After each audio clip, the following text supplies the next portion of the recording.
परिचय। आपका मित्र आपको चुनौती देता है कि क्या आप संख्या 1, 2, 3, 4, 5 को 11 से 30 सेकंड से कम समय में भाग दे पाएंगे? क्या 1, 2, 3, 4, 5 को 11 से भाग देना और जांच करना संभव है? इसमें 30 सेकंड से अधिक समय लगेगा। क्या आप मन ही मन में उत्सुक हैं कि इस सवाल को हल करने का कोई दूसरा तरीका है? इस पाठ में हम भाग के नियम व संख्याओं का गुणनखंड करने के बारे में जानेंगे। उद्देश्य। इस पाठ के अंत में आप निम्न करने में सक्षम हो जाएंगे: 2, 3, 5, 10 और 11 से विभाज्यता की जांच करने के नियम समझना, अभाज्य संख्याओं को परिभाषित करना, भाज्य संख्याओं को परिभाषित करना, अभाज्य गुणनखंड समझना, 2 से विभाज्यता। अनुज जानता है कि जिस संख्या के अंत में 2, 4, 6, 8 या 0 होता है तो वो संख्याएं सम संख्याएं होती हैं। उसने रैंडम आधार पर कुछ ऐसी संख्याएं लीं जिनके अंत में 2, 4, 6, 8 या 0 है और उन्हें 2 से भाग दिया। उसने देखा कि सभी में शेषफल 0 बचता है। अब उसने कुछ ऐसी संख्याएं लीं जिनके अंत में 2, 4, 6, 8 या 0 नहीं है और उन्हें 2 से भाग दिया। उसने देखा कि ऐसी सभी संख्याओं में 0 के अतिरिक्त कोई संख्या है, इसलिए उसने निष्कर्ष निकाला कि 2 से वही संख्याएं विभाज्य हैं जिन संख्याओं में इकाई के स्थान पर 2, 4, 6, 8 या 0 है। 3 से विभाज्यता। संख्या 3 से विभाज्य है या नहीं, ये जानने के लिए हम पहले वाला नियम नहीं अपना सकते। आप देखेंगे कि ऐसा क्यों है। 33 के अंत में 3 है, जबकि इसे 3 से विभाजित करने पर शेषफल 0 प्राप्त होता है। इसलिए 363 3 से विभाज्य है। 473 के अंत में भी 3 है, लेकिन जब इसे 3 से विभाजित किया जाता है तो शेषफल 2 बचता है। इसलिए 473 3 से विभाज्य नहीं है। इस तरह स्पष्ट है कि 3 से विभाज्यता जांचने के लिए एकदम अलग नियम होगा। यह जानने के लिए कि संख्या 3 से विभाज्य है या नहीं, उस संख्या के अंकों का योग करें।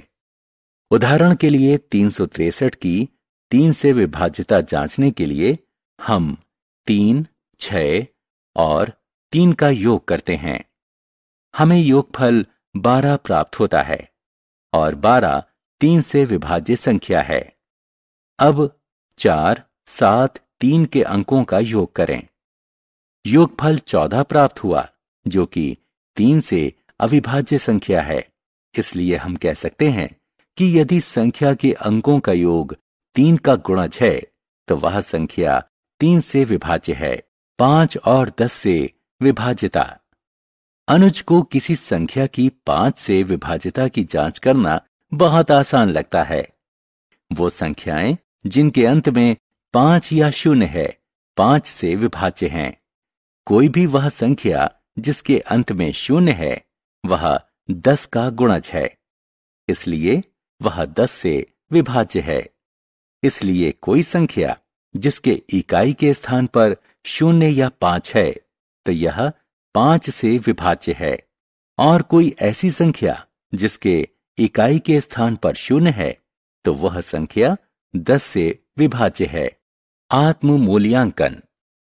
छात्रों, आइए देखें कि आपने विभाज्यता के बारे में क्या सीखा। कॉलम ए में दिए गए विकल्पों का कॉलम बी के विकल्पों से मिलान करें।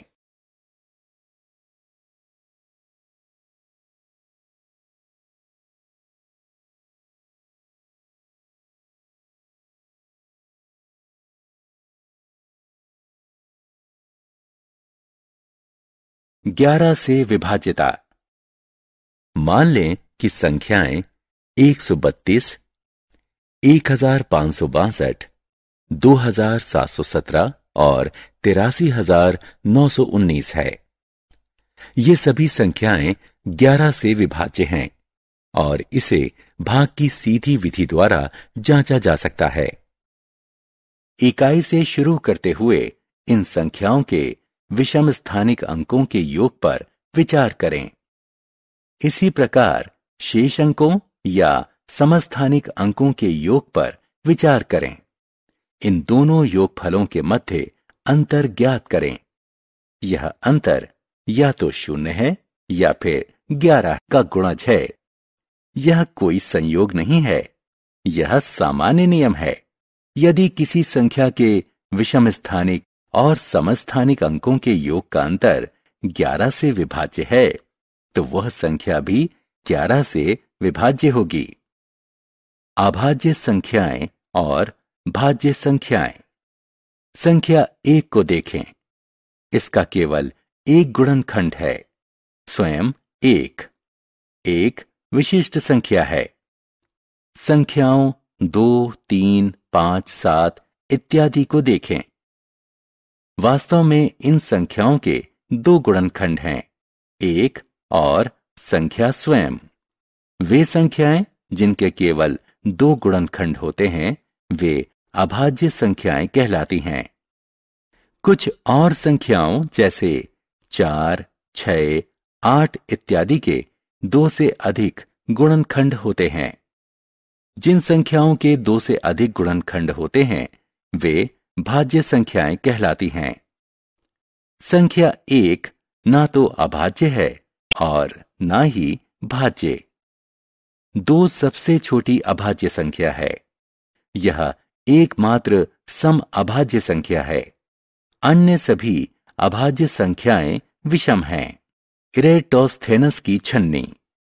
आइए इरेटोस्थेनस कहलाने वाले ग्रीक गणितज्ञ की विधि का इस्तेमाल करके 1 से 100 तक की सभी अभाज्य संख्याएं ज्ञात करें। 1 से 100 तक की सभी संख्याएं लिखें। 1 को काट दें क्योंकि 1 अभाज्य संख्या नहीं है। 2 के ऊपर गोला बनाएं। उसके बाद 2 को छोड़कर 2 के सभी गुणजों पर क्रॉस लगा दें।